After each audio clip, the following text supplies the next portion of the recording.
The WebBot project, developed in the late 1990s, was created to assist in making stock market predictions. The technology uses a system of spiders to crawl the internet and search for keywords, much like a search engine does. When a keyword is located, the bot program takes a snapshot of the text preceding and following the keyword. The snapshot of text is sent to a central location, where it is then filtered to define meaning. The project's concept is aimed at tapping into the collective unconscious of the universe and its inhabitants.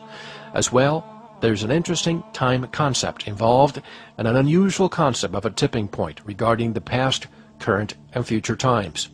In 2001, the bot operators began to notice that stock market predictions were not the only matters being accurately predicted by the program, and they began to take notice of the coincidence with occurrences and explored it further. One of the first accurate predictions from the bot program took place in June of 2001. At that time, the program predicted that a life-altering event would take place within the next 60 to 90 days, an occurrence of such proportion that its effect would be felt worldwide. The program based its prediction on its filtered web chatter content, which ultimately represents the collective unconscious of society. Regrettably, the program's prediction proved accurate and the Twin Towers fell on September the 11th, 2001. And this is where it starts to become really interesting. The bot program also predicts a worldwide calamity taking place in the year 2012. With us tonight, a surprise guest, one of the creators of the WebBot project, Cliff High.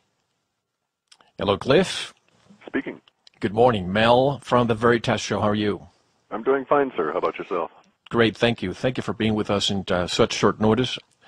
Cliff, I want to be able to get as much information as possible with the short amount of time that we have. I read a post at a website, which is what prompted me to contact you. The title of that post reads, "No more WebBot, last report here." Quote, "The WebBot ran its last report.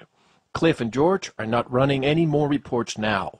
The last report's all over the internet in full except, for some reason, part 6 of the report is not being published because they say it's too scary.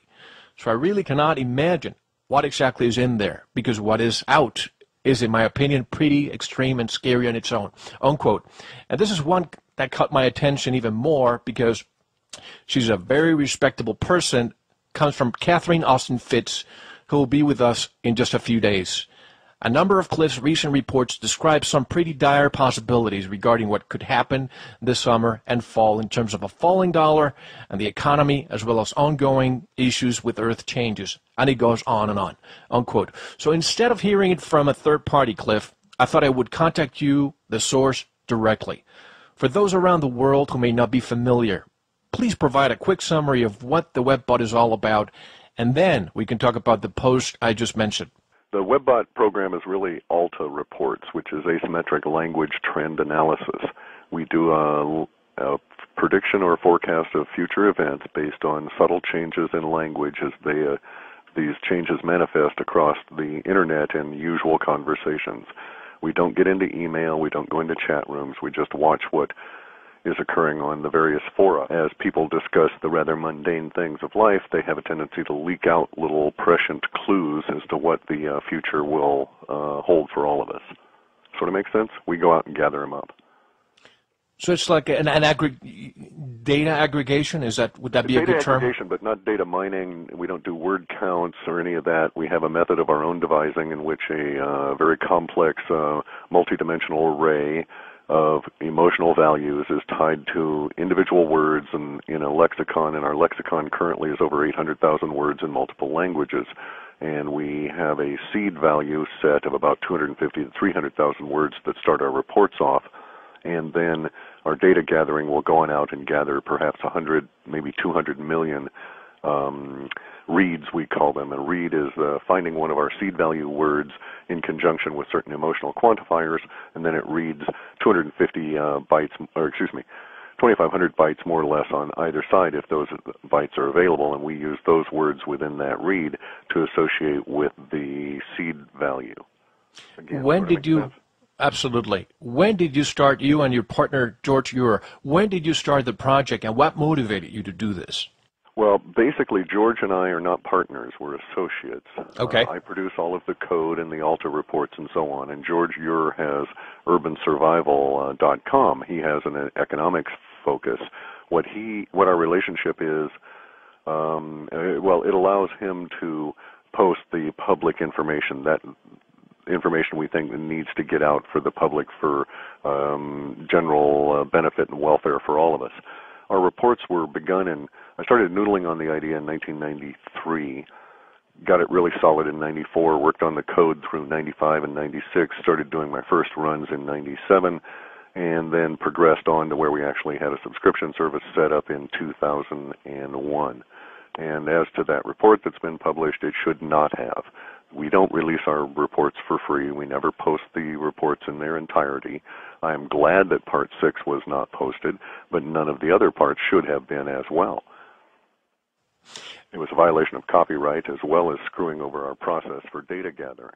I agree. But if it hadn't been for that snippet, I would not be here with you telling the world of your existence. A lot of people have emailed me in the last few weeks. I've been following you for years, by the way, and it seems that in the last few weeks, things are happening. And I was amazed to see the October 2008 range through March. We all know what happened back in October when the stock market and the economy really, it was not doing that great last year, but it took a downward spiral. Yeah, the markets were in the toilet and swirling around, but that wasn't our issue. What really changed in October was the global mass consciousness accepted certain values, and their language shifted, and their understanding of what was going on shifted. The fact that the problem existed for several years before that is neither here nor there, and the problem will continue to exist for years, but all of a sudden the mass of the humanity on the planet woke up to the dire straits that we were in on a particular day that we happened to predict, and that was kind of cool. What are the highlights of what the WebBot's telling you this year and beyond? They had said, well, I'll get into some of the other stuff in a minute, but basically what we're facing is a situation in which the summer is going to bring about the acceptance, again, by a large number of people, so it will take a number of months to occur, but the idea of undeniability in terms of Earth changes. They won't be able to just cloak it under global warming anymore or say that we've got a 100-year time frame or a 40-year time frame or anything like that.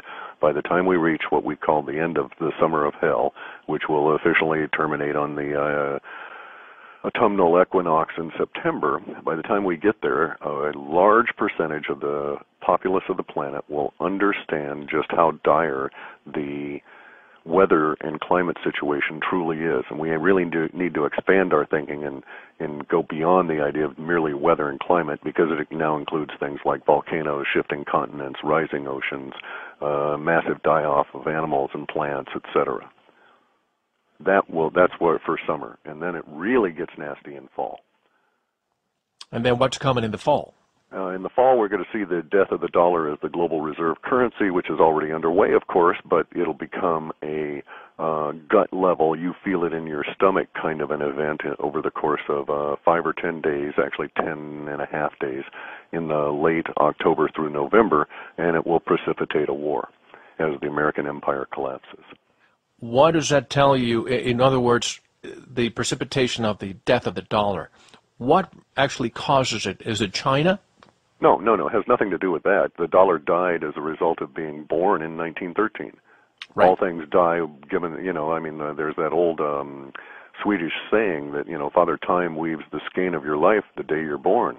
No amount of hiding in a hole is going to change it. So, no, it died because in 1913, Woodrow Wilson was coerced into signing over the sovereignty of the United States people, the populace, right, to a small handful of Zionist-controlled bankers. And their dollar, their paper debt, is now run its course, and it can't be sustained any longer. In spite of anybody's efforts to the contrary, we'll never go back to what existed before October 7th of 2008. And that mechanism, that system is in the process of breaking down. And you're referring to the creature of Jekyll Island, the creation of the Federal Reserve, which I'm going to be discussing with Catherine Austin Fitch. Not a lot of people know that the Federal Reserve is owned by the Queen of England and her buddies. Exactly. And it's no more Federal Reserve. I mean, no more federal than Federal Express. I always put it this way. The Federal Reserve Bank is not a part of the federal government. It has no reserves, and it's not a bank. It's a criminal cabal. Now, you said it's undeniable that we're going to be facing the fact that... Undeniability can be like a watchword for the rest of the year.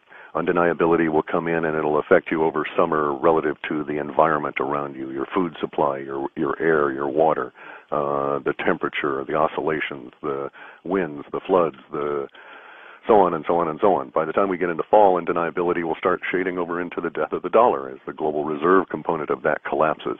And that will have severe impacts as the 6% of the population currently living in the United States but consuming over 28% of the global resources suddenly has to try and shift down to consume only 6% of the global resources. And Cliff, we hear Israel now with the new administration of Benjamin Netanyahu. We'll go to war sometime around November 5th or afterwards. Making overtures that they will be attacking Iran because of this